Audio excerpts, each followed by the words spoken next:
Marami po mga definition ng tension, but it can be simply defined as pressure.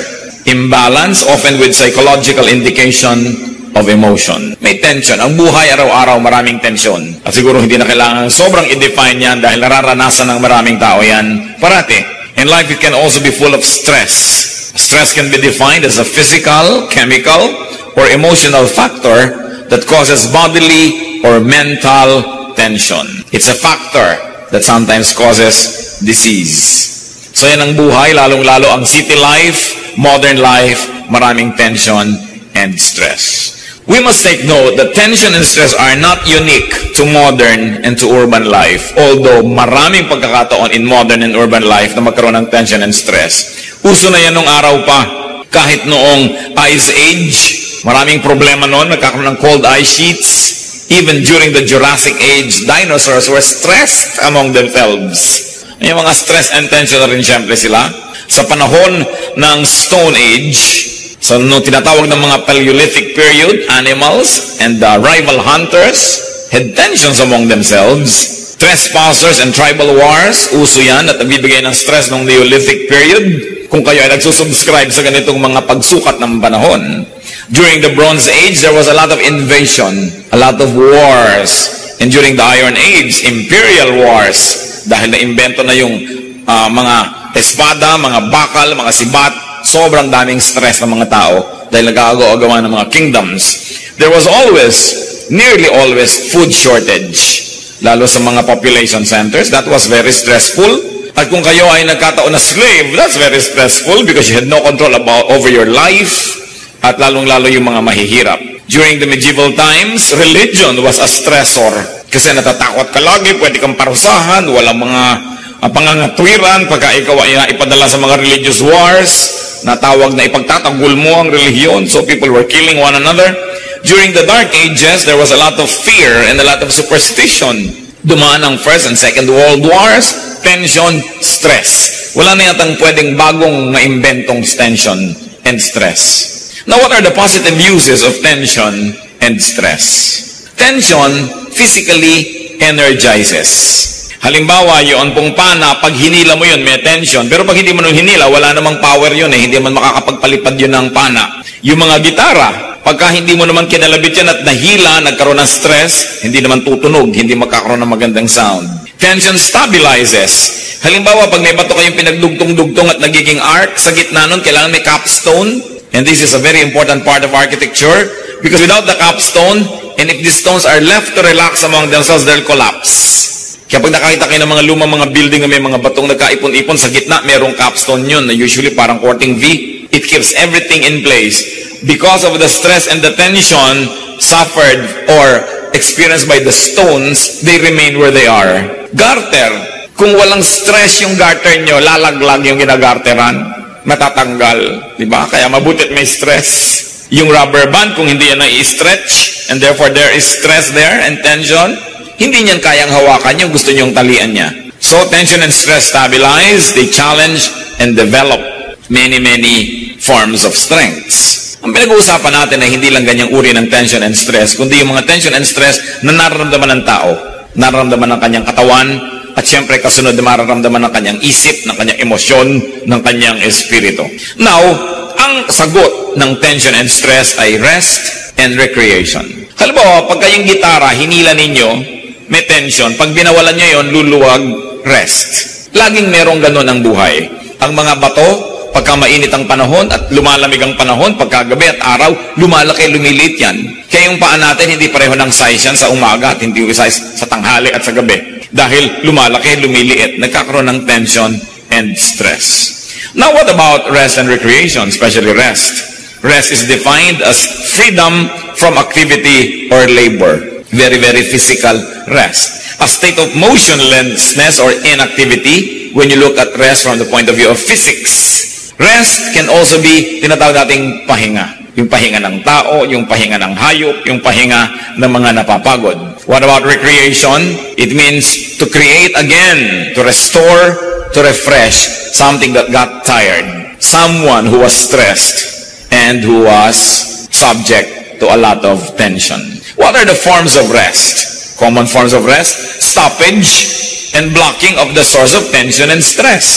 So, nagbubuhat ka halimbawa ng mabigat na bakal sa gym, that is the tension and stress. Pag binitawan mo yun, that's your rest. Meron kang mabigat na binubuhat, binitawan mo, rest. Meron kang inaakyat na matarik na lugar, huminto ka ng pag-akyat, rest. So, tinitigilan natin at pinapatigil ang pagdating ng stress. And what are the uses of rest? To limit tension to capacity. Halimbawa, nakakita siguro kayo mga kapatid ng mga tulay nakalagay, load limit, 10T o 10 tons. So, kailangan hindi ka lalampas pag 11 o 12 tons, maring gumuho yun at mahulog ka. So, nagre-rest ang isang bagay, ang isang tao, ang isang gumagawa para igalang yung capacity. Kaya, pinagpapahinga ng Diyos ang tao, 6 days you shall labor, on the 7th you will rest. Kasi siya ang nag-design ng tao. Alam niya na hindi kaya ng tao na magpa-trabaho ng 7 araw sunod-sunod, ng linggo-linggo, buwan-buwan, taon-taon na walang tigil. Bibigay siya at magkakasakit siya o kaya mawawala na siya ng lakas. Kaya, pag nagugutom ka na ay kakain ka na, inaanto ka ay matutulog ka, season yan. Magkasagot talaga, magkatumbas. So sa mga tulay, may mga load limit. Ang electrical appliance, may voltage regulation yan. Pagka 110 yan, hindi pwede isaksak sa 220, sasabog, mag-aapoy, masisira. Pati mga ilaw, kung 10 volts yan, hindi mo pwedeng lagyan ng sobrang daming kuryente dahil baka siya ay sumabog. Medicine, you have to take it in the right dosage. Because taken beyond the required dosage, it will become poisonous. At pati ang exercise, hindi ka basta nag-exercise, tinitingnan ang iyong edad, ang iyong body weight, ang kondisyon ng iyong puso, body situation, blood pressure, sapagkat dapat igalang yung limits. That is the use of rest. Igalang ang limit, ang kakayahan, ang hangganan na kayang dalin. Kaya nakikita niyo po yung mga nababaliw. Pag sobra na ang sunod-sunod na dagok ng tadhana sa kanila, sunod-sunod na mga kalungkutan, kabiguan at walang pahinga, bigla na lang nagkakakanta at nagsasasayaw, nakakalimot sa sarili. That is the coping mechanism of the human body para hindi siya tuluyang sumabog at mawasak. Siya'y nababaliw. Para hindi na niya ngayon indahin ang mga dapat ay iniinda ng mga taong hindi baliw. Kaya yung pagkabaliw ay isa ring blessing. Kung sakaling ang buhay mo'y sobra na at mamamatay ka na sa dami ng lungkot, nababaliw ka ngayon. Kaya nakaka-recover din ang mga nagkakaganito. Kung nagkakaroon sila ng enough rest, enough relaxation. Anong problema nun? Naging sobra ang stress. Naging sobra ang tension. Nakita niyo po pagka kayo pagod na pagod, tapos merong maliit lang na bagay na nanggugulo sa inyo, nag o kaya sisi ng sisi o tanong ng tanong, naaaway nyo na, samantalang kung yun ay ginawa sa isang panahon kayo nakapahinga, hindi nyo naman nyo mamasamain, kakayanin nyo yun. Kaya ginagalang natin yung kalagayan ng tao. Sabi mo, para tinatanong lang kita kung anong ginawa mo maghapon, nagagalit ka na. Hindi naman yung tanong kundi kailan itinanong, paano itinanong, anong kondisyon nung tinatanong. So, rest to replenish strength, to replenish capacity. Pero meron pong mas malalim na gamit ang pahinga. At pinag-uusapan na natin ngayon, pahinga ng tao. Pahinga ng kanyang katawan, pahinga ng kanyang isip, pahinga ng kanyang buong pagkatao. The deeper use of rest is to review and reflect on the relationship between tension and capacity in choices to make. In other words, pagka po tayo nagpapahinga, hindi lang tayo dapat nagpapatanggal ng pagod at nag-iipon uli ng lakas. Tapos, papasok na naman tayo dun sa dating giyera ng buhay natin, sa dati nating ginagawa. Tuwing nagpapahinga tayo, iniisip natin, ano ba ang pumagod sa akin? Bakit ako napagod? Paano ako napagod? At paano ko iiwasan na mapagod muli ng ganito? In other words, you come out of every rest period wiser. Hindi yung lumakas ka lang, lundag ka na naman, pasok ka na naman dun sa gulo na pinagpahingahan mo lang pala, tapos babalikan mo lang ng gano'n na gano'n. Rest in order to recreate. Kaya, rest and recreation yan. Nabubuo muli sa atin yung mga nasira at binibigyan natin ng mga bagong kahulugan, mga bagong hugis, bagong anyo, bagong tunog ang ating buhay. So that you come out of your rest period a better person, a wiser person, that you will not get into the same battles again, but now you will know how to choose your battles. Kaya yung pong nagpapahinga, ba, nakipag-away kayo, napagod kayo, nagpahinga kayo, mag-iisip kayo uli, itutuloy ko pa ba itong away na to? Is it worth it? At kung naisip nyo na hindi na dapat, hindi na kayo babalik ka sa away kahit lumakas na ang inyong katawan uli. Hindi ko tulad ng boxing, away ulit kayo. iniisip kung babalikan ko ba yung kaaway ko na to o hindi. In other words, talagang rest lang yon, walang recreation yon. Pero yung napagod ka na sa pakikitungo sa iyong asawa, lumayas ka ngayon na 3 araw, nagpahinga ka ng konti, iniisip mo rin, aawayin ko pa ba siya sa mga dating pinag-aawayan namin? Susukatin ko pa rin ba sa mga dating sukatan? Gagalitin ko pa rin ba ang sarili ko na hindi niya na ilalagay yung media sa lalagyan ng marumi? Iniiwan yung mga tuwalya, bimpo, parang sundan mo siya, ang dami niyang kalat. Nakakapagod na to. Hindi ko na nga siya aawayin tungkol doon. Yun ang recreation. You don't only just rest, but you recreate your situation. So you come back into your life from which you were resting for a while, a much better person. And what is our very positive view about being tired? Tiredness inevitably leads to rest. Kung pagod na kayo sa inyong ugali ng inyong asawa, ugali nyo, pagod na kayo sa kaaaway ninyong magkapatid, pagod na kayo sa pakikipagtunggali ng ganito at ganon, pagod na kayo sa pagtatago-tago ng inyong illegal na negosyo, pagod na kayo sa pagtatago ng inyong immoral na relasyon, magpapahinga ka, pero hindi lang para lumakas ulit, balikan na naman yun ng ganon-ganon din. Repeat lang ang buhay mo, parang carbon copy ng kahapon. You recreate. You say, what is my life all about? Uubusin ko ba talaga ang lakas ko sa ganito? Paulit-ulit, walang asenso. Ang buhay ko paikot-ikot, parang Ferris wheel. Kahit ilang ikot at ikot ang mangyari sa akin, pagbaba ko, nandun pa rin ako. I did not cover new ground. So what is nice about being tired? I wonder what makes you tired now, mga kapatid. Halimbawa, nagiging pagod ba kayo dahil araw-araw nagko-commute kayo mula sa halimbawa ay sa Apalit, Pampanga, patungo sa inyong trabaho? So, gumigising kayo ng alas 4 ng umaga, nakakauwi kayo ng alas 12 ng gabi. At sa araw-araw ginagawa nyo yun, hindi lang kayo natutulog ng konti para gawin nyo, isipin nyo, magbo-boarding house ba ako? O dito na lang ba ako magtatrabaho sa Apalit? Iniiba mo, hindi ka lang nagpapahinga para pasok ka na naman ng pasok sa gulong pinagpahingahan mo lang sandali.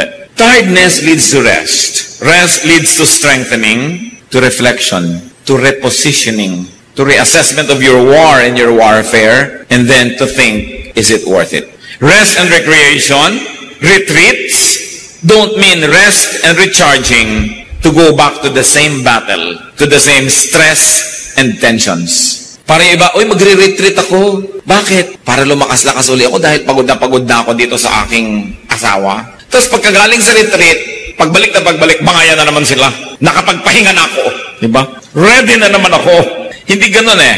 What is rest and recreation and what is a retreat? It is rest and recharging to change your wars, to change your strategies, to change lives. Dahil pag nagpapahinga ang katawan, kasunod na napapahinga ang emosyon, napapahinga ang isip. Kaya yung pagpapahinga, hindi lang pagpapalakas uli sa ating mga muscles.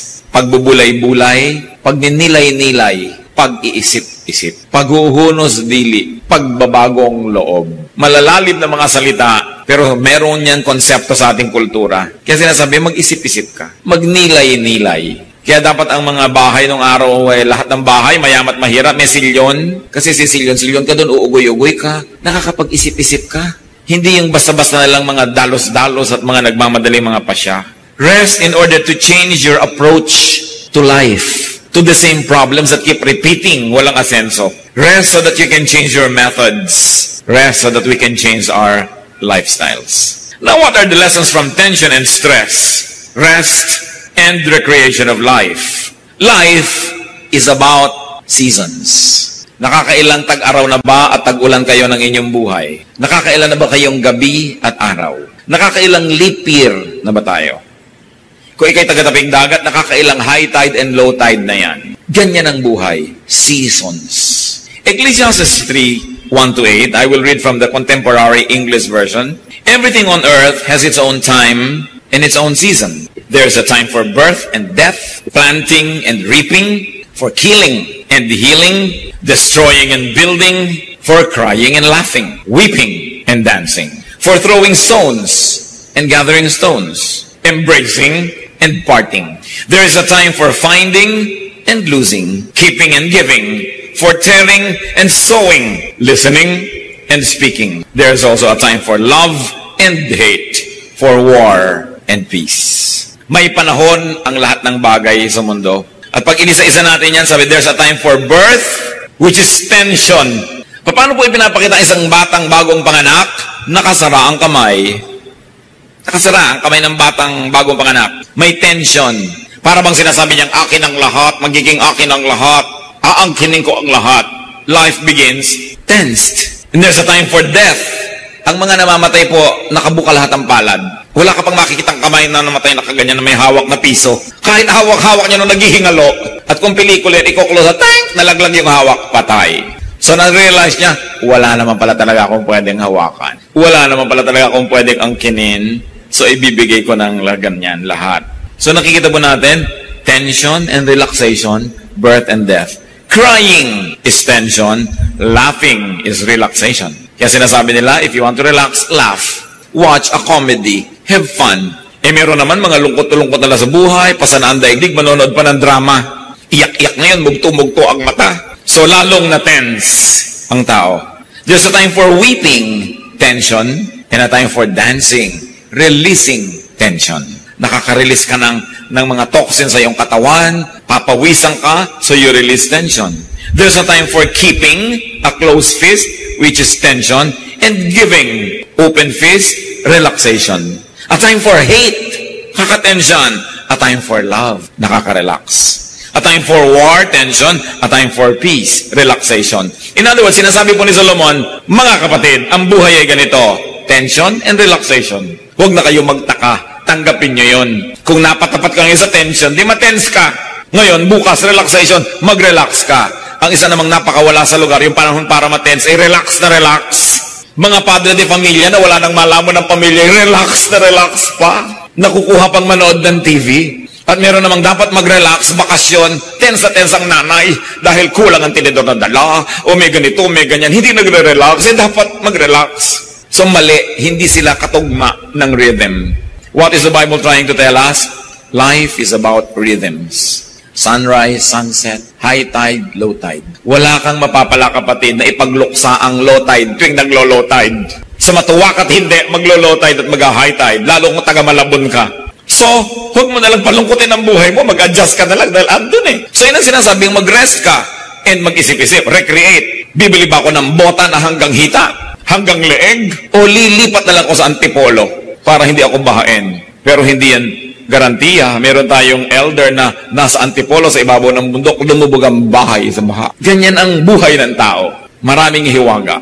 But life is about seasons of alternating rhythms and waves of tension and relaxation. Parang gitara na tense, nagre-relax, lumalabas ang musika. Jeremiah 8:7, even the stork in the sky knows her appointed seasons, and the dove, the swift, and the thrush observe the time of their migration. May oras kung kailan ang mga ibon ay lumilipad patungo sa hilaga at mayroong oras para sila lumipad patungo sa kabilang direksyon. Alam nila kung saan sila pupunta. Alam ng mga salmon kung kailan sila babalik sa mga ilog na pinagsilangan sa kanila. Alam nila at sinusundan nila ang panahon. Psalm 104:19-24, the moon marks off the seasons and the sun knows when to go down. You bring darkness, it becomes night, and all the beasts of the forests prowl. The lions roar for their prey and seek their food from God. The sun rises and they steal away. They return and lie down in their dens. Then man goes out to his work, to his labor, until evening. Ano pong observation dito? Pati daw ang mga buwan ay laging nasa panahon. Alam nila kung kailan sisikat, kailan lulubog. Pati ang mga paputok, alam nila kung kailan sila puputok at hindi. Diba? So nakikita natin na may panahon ang lahat. May schedule yan. Pagka daw gumabi na, ang lahat ng mga mababangis na hayop ay naglalabasan na sa kanilang pinagtataguan upang maghanap ng makakain. So ano dapat ang ginagawa ng tao sa gabi? Nakaligpit sa bahay niya para hindi siya maging pagkain. At kaya maraming nakakain, wala sila sa oras, wala sila sa lugar. Kaya sabi, pag sumikat na uli ang araw, liligpit na yung mga hayop, yung mga tao naman nagtatrabaho sa bukid, sila naman ang gagawa ng paraan, may panapanahon. Ngayon, nasa maling lugar ka, swimming ka ng swimming sa isang lugar na maraming buhaya, ay talaga magiging merienda ka dyan. Lumagawa ka ng bagay na wala sa panahon, wala sa lugar. Alam nyo mga kapatid, napakalaking bagay. Ito lang ang mamaster natin. Ito lang sa buhay, hindi ka na siguro magiging pinakamalungkot na tao sa balat ng lupa. Parang hindi ka magiging pinakamasaya, pero hindi ka magiging pinakamalungkot. At yun ay, matuto lang tayong lumagay sa oras at sa lugar. Masipag ka nga, nagsiserve ka nga sa church, wala ka naman sa lugar sa pagsiserve, wala ka naman sa lugar sa organisasyon, mali pa rin. Ang sipag-sipag mo nga, pero wala ka naman sa lugar. Pinagod mo na ang iyong katawan, nahirapan ka na, Nagkasakit ka na, namatay ka na, hindi ka pa rin umasenso. Lugar, panahon. Yan ang batas ng buhay. Ika lang yan. There will be seasons of work and rest. There will be seasons of happiness and sadness. Mga kapatid, pakinggan nyo itong mabuti. There is really no bad season. Walang masamang panahon. There is really no bad time. Kaysa sabihin nila, bad weather. Walang bad weather. Yung kumikidlat-kidlat, nare-recharge ng electrons ang ating atmosphere. It's good for us. Huwag ka lang tamaan, kaya huwag ka magpakalat-kalat. Lumagay ka sa lugar. Namamayong ka pa sa gitna ng bukid, kumikidlat. Talagang malilitsyon ka dyan. Lumagay ka sa lugar.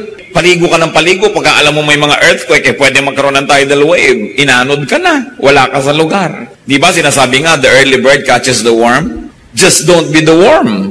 So sa isang umaga, magpapasya ka, ako may magiging bird, ako may magiging worm. Lumalagay ka sa lugar. Walang bad time. Yung bagyo, nabubunot ang mga punong matatanda at ang gaganda at ang lalaki na, mabuti yun. Alam nyo, good news yun doon sa mga buto, doon sa silong ng kanyang mga sanga, na wala ng panahong lumaki dahil nayuyong-yungan sila ng punong kalaki-laki. And nothing grows in the shadow of a big tree. So pag may nabunot na pagkalaki-laking puno, isang araw pa lang naglalabasan na yung mga bagong bunga. So what's bad news there?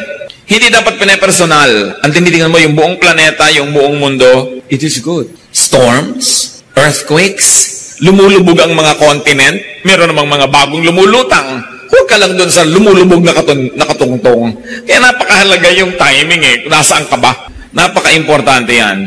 Alam niyo sabi ng Ecclesiastes 7:14? When times are good, be happy. When times are bad, consider God has made the one as well as the other.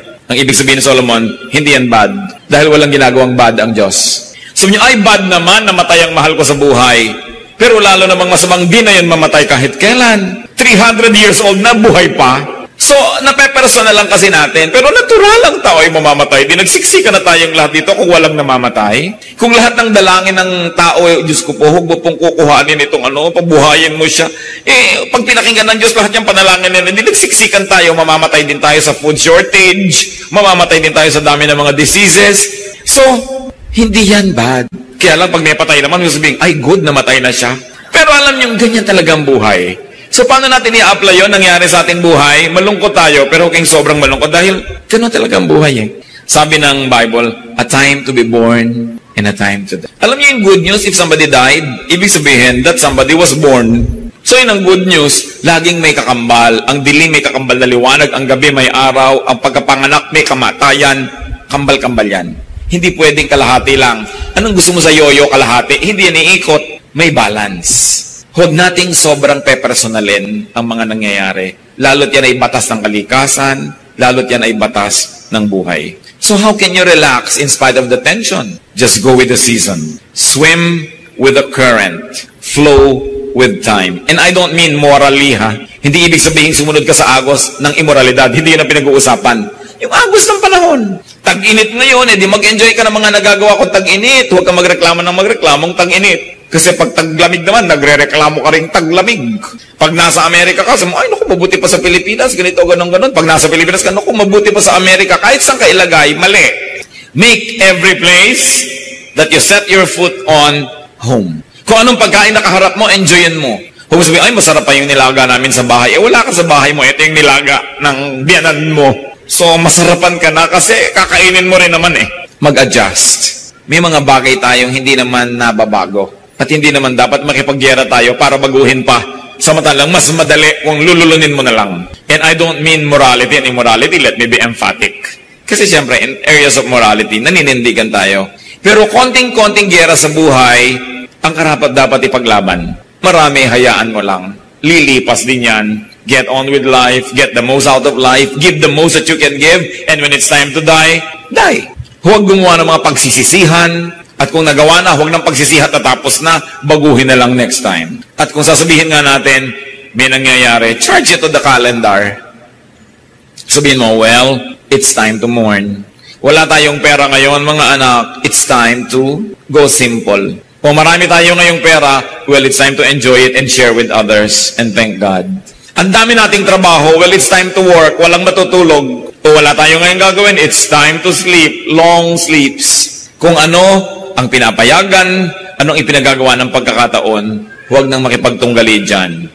charge it to the calendar, charge it to time, and get on with life. Another lesson, of course, is to face, handle, manage, direct, and control your tension and stress. Bagamat, may mga tensions and stress na hindi natin maiiwasang dumapo sa ating buhay, pwede naman nating i-manage. Pwede nating bawasan ang damage. Pwede nating pakontiin ang kanyang bigat kung meron lang tayong technique. Alam niyo, pati weightlifting, kung may technique ka, kaya mong buhatin yung pagkabigat-bigat ng mga bakal, meron ka lang dapat technique. Sa mga dancers, sa ballet halimbawa, yung kahit maliliit yung lalaki, kaya niyang buhatin yung babaeng ganun, kung meron silang technique how to do it. Most of the time, it's your technique that makes or breaks you. So know, regulate, direct your work and your work days. At dito kilala ang tao na napakatalino, magaling tayong gumawa ng tools to make our work easier and more productive. Very importantly, when it comes to handling stress and tension, know yourself, know your limits. Kung tayo po mga kapatid ay hindi nagpapanggap, hindi natin pinapapel ang di natin papel, hindi tayo lumalagay sa hindi naman natin lugar, there is a lot of more relaxation. Pero nang aagaw ka ng pwesto ng may pwesto, lugar ng may lugar, pinipilit mong to stand taller than what you really are, you try to project what you are not, mahirap yon. Mahirap yung nagpapanggap, mahirap yung nagme-maintain ng isang kasinungalingan, mahirap yung may itinatagong lihim, mahirap na pinupuno natin ang sarili natin ng stress, pwede naman wala. Nagpapanggap kang mapera at mayaman, yung pala'y wala, di sa umpisa parang sabihin, wala akong pera, di wala ka na yung i-maintain na image. Napakahirap yung nabubuhay sa isang kasinungalingan. Kaya para tayong mag-relax, first is to know yourself, accept yourself, learn to love yourself, and by God's grace, continue to improve yourself so that you can love others also. Then, that's what life is all about. Kaya mahalaga na kung ano yung iyong talent, doon ka humanap ng trabaho o career. Kasi ang hirap ng sinusumpa mo araw-araw ang pagtatrabaho mo dahil hindi mo naman na-enjoy. And when you find a work that you enjoy doing, then you will not work for the rest of your life. That will be recreation. Ang mahirap, kahit ang gaan, hindi mo linya sa buhay, mahirap yon. Pabalik-balik at lagi ko sinasabi, lumugar. Ilagay mo ang sarili mo sa tamang lugar, kilalanin mo ang iyong mga kakulangan at huwag kang magpilit na puno doon. At kung mapupuno mo, sa tamang paraan ay punuin, pero habang wala pa, yan ang buhay, operate within your limits. Nobody is perfect. Psalm 103:14, we are dust. Bagamat meron tayong Espiritu ng Diyos sa atin, pero kasama din ang ating kabuuan, ay tayo ay likabok. Psalm 90:12, teach us to number our days aright. Make our days count. To live according to the seasons, according to the dictates of time, and not to go against it. Kung bata ay bata, kung matanda ay matanda. Hindi yung nababaligtad. Work within your limits, respect your capacity, do not be over-ambitious. Well, it's not bad to be ambitious, pero dapat bago ka mag-ambisyon, kilalanin mo ang iyong sarili. Kung talagang tumpak, bagay, at nararapat sa iyo ang iyong inaambisyon sa buhay. Mark 10:38, ito po yung mga sobra mag-ambisyon. Dalawang mga disipulo ng Diyos, ang ambisyon nila ay umupo sa kaliwat kanan ni Jesus, doon sa presidential table sa kalangitan. Isipin yung ambisyon. Sabi ni Lord, you don't know what you're asking. Jesus said, can you drink the cup I drink? Or be baptized with the baptism I am baptized with? In other words, sabi ni Jesus, gusto mong umupo sa presidential table na upan ko? O sige, magpapako ka. Kaya mo? Opo. O kaya, mamatay ka. Kaya mo? Opo, kaya ko mamatay. Tapos nung mabuhay ka pagkatapos, ay, hindi ko na yata kaya yun. Ano? So kung hindi mo kaya magpapako, mamatay at mabuhay na muli, huwag kang mag-ambisyon. Kasi para sa akin yun, hindi yun para sa'yo. Alam niyo kung minsan, mga tao natetense ang buhay nila, kasi naiinggit sila sa kapwa. Naiinggit sa pinsa na mayaman, naiinggit sa kapatid na maganda, naiinggit doon sa kakilala na gano'n ang posisyon, gano'n ang sweldo, gano'n ang privilege. Pero ang tanong, narating mo ba yung narating niya sa pag-aaral? Narating mo ba yung narating niya sa training? Yung karanasan ba niya ay karanasan mo? Yung talino ba niya ay talino mo? At yung mga sakripisyo ba niyang pinagdaanan, naging sakripisyo mo? Kasi kung hindi, wala kang karapatang hangarin para sa iyo, yung para sa kanya. At yan ang problema ng napakaraming tao, kaya nagkakagulo mga organisasyon mga kumpanya, mga samahang sibiko, maging churches, inaambisyon ng isang maging leader, wala naman siyang karapatan. Wala siyang karanasan, at wala siyang ginawang pagtutulo ng dugo para ma-earn niya yung kanyang posisyon. Ito namang bagong dapo, gusto niya, meron na rin siyang ganon. Hindi bagay. So sobra ang stress, sobra ang tension. At pag sobra ang tension at stress, may nababaliw. Dahil hindi makaya ng isip niya ang realidad. So kumbaga nagtitrip, kumbaga sa fuse, kumbaga sa bombilya ay napupundi. Kasi kinakaya ang di kaya. Kaya napakalaki pong ministry natin mga kapatid, bigyan ng reality check ang ating mga kapatid, ang ating mga magulang, ang ating mga kaibigan, kung ang inaambisyon nila ay hindi bagay at akma sa kanilang realidad. Kaya sasabihin mo, alam mo kapatid, yung inaambisyon mo, meron ka bang karanasan, meron ka bang kasanayan, may edukasyon, meron ka bang ganito at may ganon, genetically, bagay ka ba dyan? Kasi kung hindi, ibahin mong ambisyon mo, huwag mong kopyahin tong taong to. Sabi nga ni Shakespeare, desiring this man's art or that man's cope with what I most enjoy, contented least. Sabi ako, ang saya-saya ko na dito sa kanya, hindi pa siya kontento doon kasi ang laki-laki ng mundo niya. Pero baka naman malaki yung utak niya, kaya malaki yung mundo niya. Ngayon, pag meron po tayong mga kasama, kamag-anak, kaibigan na nag-aambisyon, naiinggit, gusto niyang kopyahin yung iba, tapos hindi natin siya binibigyan ng reality check, hindi natin siya sabing, huwag mong kamainggit doon kasi magkaiba naman kayo eh. Sabi nga ni Jesus, can you drink the cup I drink? Kung hindi mo kaya yun at hindi ikaw ang ganun, huwag mong ambisyonin para hindi ka mabaliw, para hindi ka sumabog. Ngayon, akala natin isang pag-ibig yung mali ang gusto ng tao, mali ang kanyang lugar, mali ang timing, tapos accept ka ng accept sa kanya, love ka ng love sa kanya, chuchuwa ka, chuwari-wari-wal, sige, sis bumba, ikaw yung cheering squad. Actually, ikaw nagpapahamak sa kanya dahil darating ang panahon na maniniwala siya pati sa iyong mga pagbubuyo at mga pagtulak, tapos yung pala hindi niya kaya, you are a partner in crime. Kaya dapat sinecheck natin ang mga kapatid na, huwag mo ambisyonin yan. Yung meron kang kapatid, talaga ambisyon niya maging Miss Universe, pero kapatid, kahit binibining kang kungan, huwag mo nang isama sa mga pangarap mo. Diba? Kasi hindi talaga bagay. Bakit hindi mo subukang maging iba naman? Halimbawa, maging first honor, maging fastest reader in the world. Pero huwag mo ambisyonin maging Miss Universe dahil hindi ka pang dyan. Pero sabi mo, oo nga, bagay na bagay sa'yo, bagay na bagay sa'yo. Tapos isusuong mo siya na sumali para lang matalo. Alam niyo bakit ko ito sinasabi to? Many of us are guilty of this. Hindi natin itinutuwid, lalo't anak natin, lalo't mahal natin sa buhay. Hindi natin sabing reality check. Sometimes we like to be popular. Gusto natin masabing tayo taga-encourage. Pero ine-encourage mo dahil may posibilidad. Hindi yung nakatungtong ka sa isang sinungalingan, hindi naman sustainable. Kaya sabi there, can you drink the cup I drink? And be baptized with the baptism I am baptized with. Kung hindi ka willing na magpasa ng krus, umakyat sa Golgota, magpapako, mamatay at mabuhay na muli, huwag mong ambisyonin ang karangalan na para kay Jesus. At sa ating mga tao, kung hindi mo kayang gawin ang ginagawa ng iyong kapwa, huwag mong ambisyonin ang kanyang karangalan. Sa kanya yon, hindi yung para sa'yo. Meron kang para sa'yo kung magiging realistic lang ang pagtingin mo sa iyong buhay. Matthew 9:29, Jesus said, according to your faith, will it be done to you. Kung anong kaya mong tanggapin, yon ang ibibigay sa iyo. Malakas ang pananalig mo o matatanggap mo yung hinihingi mo. Maliit ang iyong pananalig, hindi mo yan matatanggap. Kung ano ang iyong kapasidad, yon ang iyong tatanggapin. Hindi natin pwedeng sabihin na ba't siya ang dami-dami niyang tubig, tapos ako isang patak lang. Tansan ka lang kasi, puno ka na sa isang patak. Kaya mo ba magdala ng 5 galon? Hindi. Dahil hindi ka naman balde. So, kilalanin mo iyong sarili. Kasi pag nakilala natin ating sarili na maliit tayo sa isang bagay, makikita nating malaki tayo sa ibang bagay.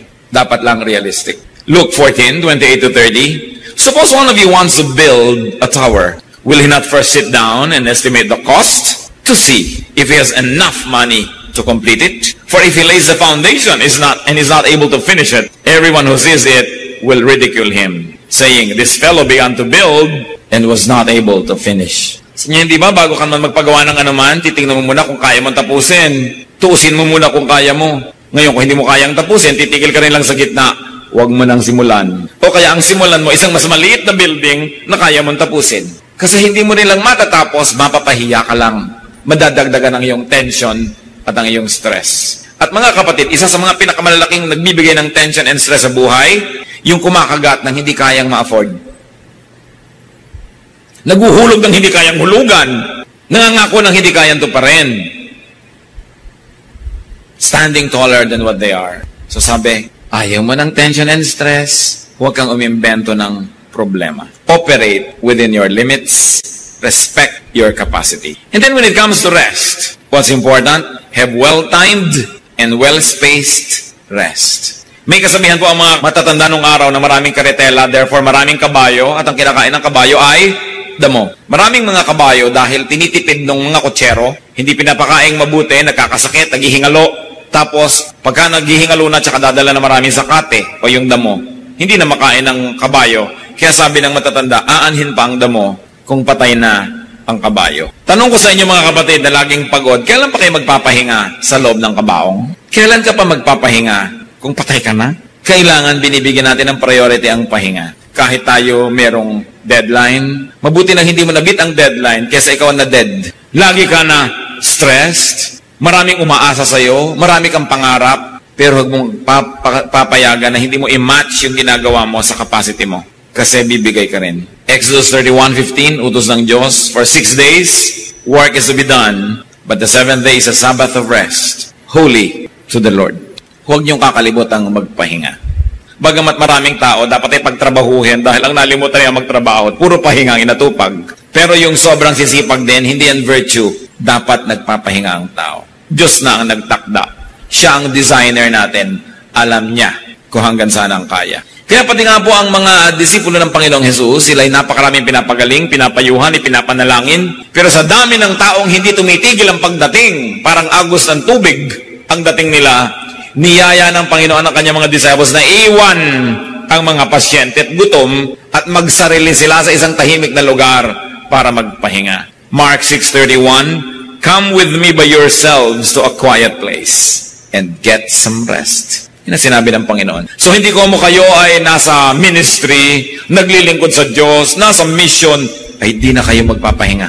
Ang Panginoong Hesus ay napakabuti, ang ating Diyos sa langit, ang Ama ay napakabuti, itinuturo ang pagpapahinga. Si Elijah, isang propeta na super prophet, napakarami niyang nagawa dahil binigyan ng Diyos ng kamangyarihan. Pero dumating ang panahon, gusto na rin niyang mamatay kasi nasobrahan ng pagod.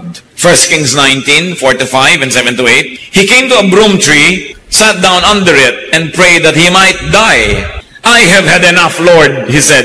Take my life. I am no better than my ancestors. Then he lay down under the tree and fell asleep. The angel of the Lord came back a second time and touched him and said, get up and eat, for the journey is too much for you. So he got up and ate and drank. Strengthened by that food, he traveled 40 days and 40 nights until he reached Horeb, the mountain of God. So itong propetang ito sobrang napagod sa spiritual warfare niya with the priests of Baal and with the wicked queen Jezebel, to the point that he ran and ran and ran and escaped and escaped, and he was full of fear. Itong propeta na puno ng takot sa kay Jezebel, yung reyna. Pinapapatay kasi yung mga prophet. Sabi niya sa Diyos, unahan na natin si Jezebel, patayin niyo na ako, ayoko na, pagod na ako. At sa pagod, nakatulog siya. Naglagay ang anghel ng pitchel ng inumin at naglagay doon ng makakain niya. Nung ginising siyang pinakain, nakatulog siyang uli. Pinatulog naman, tapos nilagyan uli ng pagkain, ginising na naman, pinakain. Sabi, kulang ka sa pahinga, kulang ka sa pagkain, kulang ka sa inumin. At nung nakapagpahinga, nakakain, nakainom, hindi na niya uli gustong mamatay. And he traveled 40 days and 40 nights.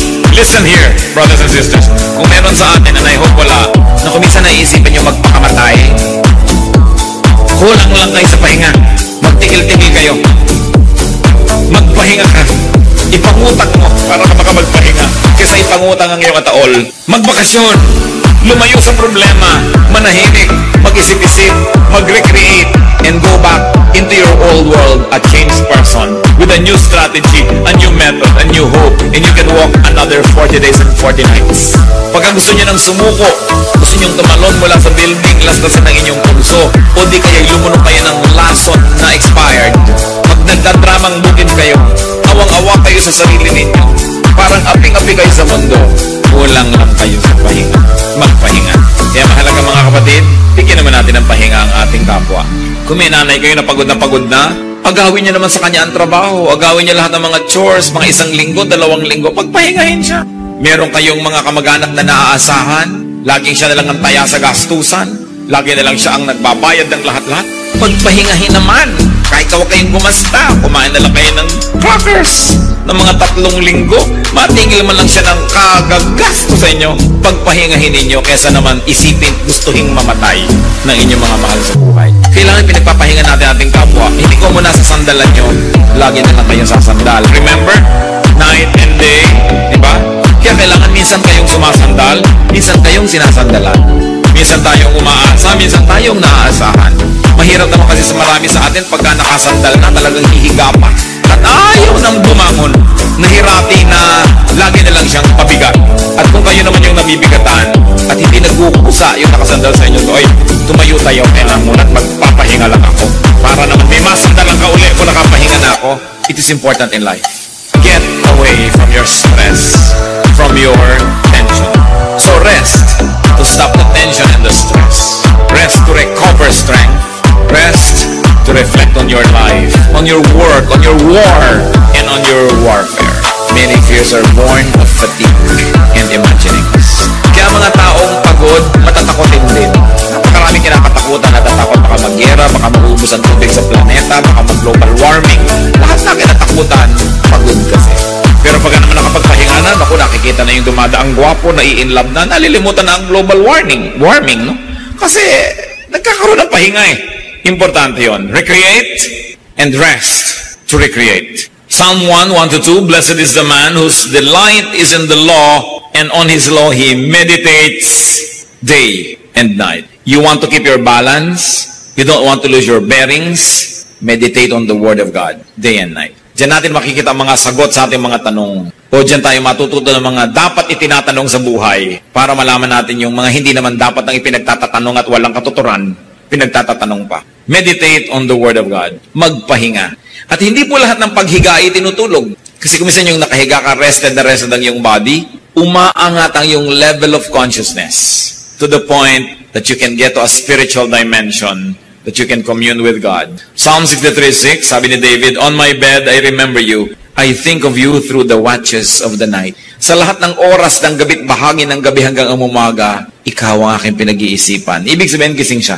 Merong portion, that very thin moment and line between being awake and being asleep that makes a spiritual communion more meaningful. And you should know that dreams and visions come through sleep. Kung minsan ang guidance pa lang kailangan mo sa Panginoon, ibibigay niya sa mga pahimakas, sa mga panaginip. Alam nyo, napakaraming taong kinausap ng Diyos sa panaginip. Imposible bang kausapin kayo?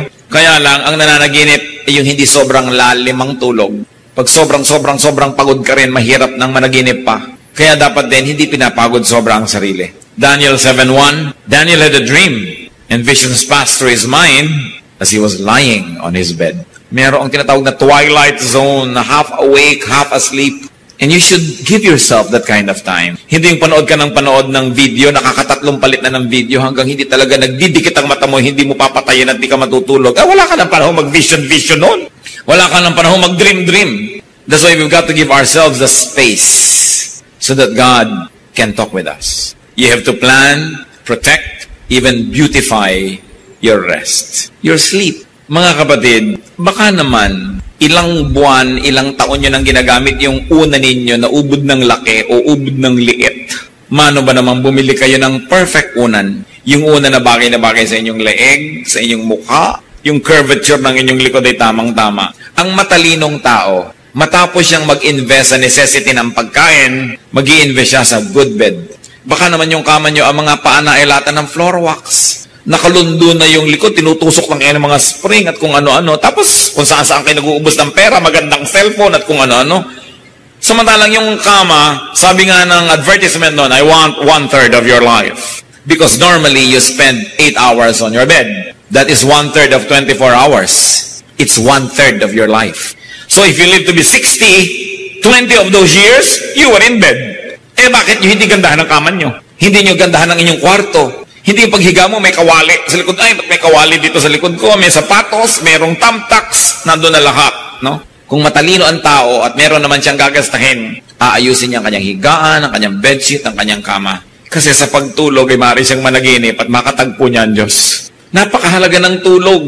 Hindi yan, alam nyo, mag-asawa, o kaya may mga anak kayo, dapat wala kayong TV sa kwarto. Kasi gusto mo nang matulog, nanonood pa yung asawa mo. Inis na inis ka. O kaya, hindi ka naiinis dahil nanonood pa siya dahil gusto mo na siyang makatabi. Panood pa ng panood. Kaya dabog at dabog nang inabot mo hanggang nag-umaga na ayaw mo tayo magsaing. Dahil inatupag TV. Alisin niyo sa kwarto yan. Hindi yan magandang habit. Dapat pagpasok niyo sa kwarto, matutulog kayo o magkukwentuhan hanggang antukin at magpahinga. Subukin niyo. Ginagaya niyo kasi mga Amerikano may TV sa kwarto. Kaya ang laki ng diborsyo dyan eh. Dapat nasa ibang lugar yan. Huwag gayahin pati ang mga kapintasan na ibang lahi. So, for those who are ready and those who really work, rest is not a luxury, it is a necessity. Don't feel guilty for resting. Don't feel guilty for having vacations. You need it para hindi kayo mabaliw sa nakakabaliw na mundong ito. Kailangan natin yan. And very importantly, when other people are trying to rest, do not spoil other people's rest, their relaxation, and their vacation. And one of the worst things that you can do when you're on vacation with your workmates is to talk about work while you are on vacation. Pag magbabakasyon kayo magkakasama sa trabaho, mayroong rule. Walang magbabanggit ng opisina, ng trabaho, o ng anything. Kasi pumuputak nga doon para lumimot. Tapos yun na naman ang pag-uusap-usapan nyo. At kung atin kayo ng retreat, church retreat, kung ano-ano mga retreat, lahat ng gamit yung mga kapatid, hindi naman to mahal, kaya nyong manahe o magpagawa sa mga modista, magpagawa kayo ng mga telang supot. Para hindi lalagyan nyo, hinahanap nyo yung inyong mga gamit, nasa plastic, lak, lak, lak, lak, lak, lak, lak, lak, lak. Buong gabi, naririnig mo na may plastic na parang chicharon at may kinakapakapa siya, hinahanap nyo yung kung ano niya, di ka na makatulog pa. Be considerate. Self-respecting people have cloth bags. Especially when you have to sleep with other people in the same room. Huwag kayong gagamit ng grocery bag. Kinakapakapan nyo yung arperdible doon sa loob. Bakit hindi mo... At napakalakas yung paggabi. Napansin nyo na ba? Pag kahit sa kapitbahay, madidinig mo yung pagkapakapan niya eh. Be considerate when people sleep. May mga tao hindi marunong magbukas o magsara ng pinto. Blag, blag, blag. Doon mo malalaman kung sibilisado. Tao ba? Kasi di ba ang doorknob na pipihit? Pag may natutulog mga kapatid, pipihitin mo, at saka mo hihilahin ang pinto, at saka mo papawalan. Hindi yung naglalaban ng kayo ng pinto, blag, blag, blag, blag. Pag isasara mo ang pinto, hindi mo itutulak dahil blag, di ba? Pipihitin mo para lumubog yung pansara, itutulak mo si pinto, at dahan-dahan mong ipipihitin ulit para sumara kung tao ka. Kung may pagpapahalaga ka sa tulog ng iba, meron namang mga may kotse, may sasakyan halimbawa, sikip ang mga kapitbahayan, nakatira sa di masalang, tapos umagang-umaga, tinatawag yung asawa, nagising na ang lahat. Terrible. May makikinig ng radyo, parang gusto niyang buong kapitbahayan isama niya sa kang pakikinig. Kung ano yung teritoryo niyo mga kapatid, hanggang doon lang dapat ang sound niyo. Dapat lumalabas sa kabila. Napakalaking salot yung karaoke sa buhay, ano? Lalo't hindi ikaw ang kumakanta. Dahil peste ka. Puro naman my way, wala nang ibang kanta. Nakakainis na. So anong importante? Respect people. Therefore, you have to respect their ears, their silence, their rest. Kaya hindi ba marami sa mga karaoke nagsasaksakan, nagbabarilan, nagkakamatayan, kasi nadidisturb sila eh. You get agitated. So do not spoil other people's rest. Huwag kayong text ng text sa mga tao, lalo't nagbabakasyon. Huwag tayong tawag ng tawag. Bago kayo tatawag, yung cellphone na yan, napakalaki talaga niya na rudeness. Maliban na lang, sobrang close kayo sa isang tao, at kahit mga close kayo, kung siya'y nagtatrabaho, may mga kaopisina, text before you call. Don't just call. You don't know if the person is ready to receive a call. So, may I call? Is it a good time to call? Hindi call na lang kayo ng call kahit anong oras kung available kayo. Importante, iginagalang natin ang pahinga ng iba. Kahit hindi sila natutulog, yung pahinga ng kanilang isip. Meron kayong sasabihin sa asawa nyo, nasira ang pinto natin, pwede naman maghintay pagdating niya. Ba't kailangan sabihin nyo pa ng umaga-umaga pa lang sa kanya? Wala pa naman siya magagawa. May mga bagay na dinedelay. Lalong-lalo ang asawa nyo nagtatrabaho abroad. May lagnat ang anak natin, dear. Kung hanggat hindi mo talaga nanganganib na kailangan mo sabihin, mamamanage mo naman, makakatulong pa ba na guluhin mo siya para sabihin ng ganong bagay? Sa kadalasan kasi gusto nating gumaan ng ating pakiramdam, ibubunto natin ng bigat sa kapwa. So kailangan nabibigat ang kadalin mo. Kaysa ipasa mo sa iba na hindi naman makakatulong sila, wala silang magagawa, anong mapapala mo na guluhin pati sila? Rest. Allow people to rest. Ang sabi ni Lord sa Matthew 11:28, "Come to me, all you who are weary and burdened, and I'll give you rest." So life is TNS. It is really tension and stress, but it is also R&R. Rest and recreation. Dapat hindi stress only at hindi rin rest only. Balance. A man must break his back to earn his day of pleasure. Sabi nga na isang song. So earn your rest by working. Hindi puro rest lang ang buhay. Ano po kaya ang tension nyo ngayon mga kapatid? Ano ba ang inyong stress? Ang dalangin ko sa ating pag-aaral ay nilaro-laro na ng Espiritu ito ng Diyos ang inyong isip para ipakita kung meron tayong needless stress na dapat alisin, makita natin kung paano haharapin ang isang stress at paano tatanggapin ang mga hindi napapalitan sa buhay so that you won't be needlessly stressed. Aming Diyos, nagpapasalamat kami dahil kayo'y mabait, mabuti, gusto nyo kami magpahinga at walang bad time kasi kayo ang nagagawa ng time, walang bad weather. Ituro mo sa amin, Panginoon, ang ganitong pananaw. Makita namin kayo sa likod ng lahat ng bagay, maging mga bagay na hindi namin laging gusto, pero minabuti nyo sa inyong walang hanggang karunungan na maging bahagi ng buhay ng tao. At dahil minabuti nyo, dahil ito ay mabuti. Turuan nyo kaming tanggapin ang hindi namin kayang baguhin ang mga pwedeng baguhin, at turuan mo kayong paano babaguhin sa tamang paraan ang mga pwede at dapat baguhin. Ipakita mo sa amin ang style namin, methods na nagdadagdag ng stress sa aming buhay. Teach us to improve. Ituro mo rin sa amin kung paano kami nagpapabigat sa kapwa at kung paano namin mapapagaan ang dala ng mga nagmamahal sa amin na napakarami ng dinadala sa buhay. Salamat na lang nandiyan kayo, O Diyos. Maaari namin kayong hingahan. Maaari pa nga namin ibigay sa inyong mga kabigatan namin because you, O Lord Jesus, said that we should give our burdens to you. Ito, Panginoon, ang ituro nyo sa amin how to give our burdens to you. Paano kami magtitiwala habang kami na may gumagawa ng kaya namin gawin? Paano kami hihingi ng pagpapala sa inyo habang sinisikap naman namin kuhanin yung binigyan nyo kami ng natural na kakayahan para kuhanin? Give us wisdom. Magbulay-bulay tayo mga kapatid sa ilang saglit ng pagtungo sa presensya ng Diyos. Isipin nyo ang inyong mga stress and tensions at isipin nyo, karapat-dapat ba na problemahin nyo yan o hindi naman? At kung karapat-dapat, itanong natin sa Diyos ang pinakamabisang paraan ng pagharap sa mga bagay na yan.